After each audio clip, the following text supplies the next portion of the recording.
Kamu tahu nggak? Dulu ada satu bus yang disebut Raja Jalanan Jawa Timur. Namanya Bledek Malang. Bus ekonomi non-AC rute Surabaya-Yogyakarta. Kalau bus lain butuh 6 jam, Bledek cuma butuh 4 jam aja. Tapi jangan salah, bus ini cepat tapi halus.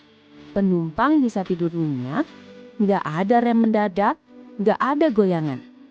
Semuanya berkat tangan dingin sang sopir legendaris.